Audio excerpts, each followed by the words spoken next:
Hello' বন্ধু বান্ধৱীসকল, আজি মই কিছু কথা ক'ম কেৰেলাৰ ওপৰত।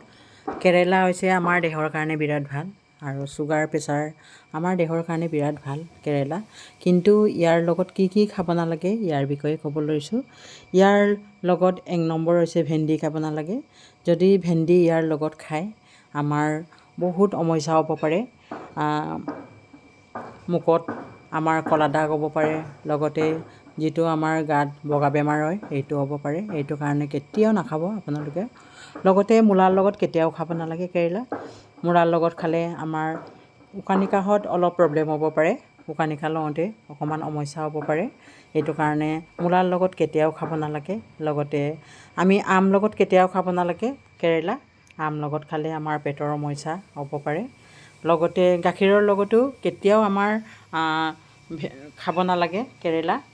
কেৰেলা খালে আমাৰ পেটৰ সমস্যা হ'ব পাৰে। লগতে মুখৰ দাগ হ'ব পাৰে, ক'লা দাগ হ'ব পাৰে। এইটো কাৰণে আমি কেৰেলা বিৰাট ভাল পাওঁ, কিন্তু কেৰেলাৰ লগত এইবোৰ বস্তু কেতিয়াও খাব নালাগে। আপোনালোকে যদি খাই ভাল পায় 4 ঘণ্টা 5 ঘণ্টাৰ ডিফাৰেঞ্চত খাব।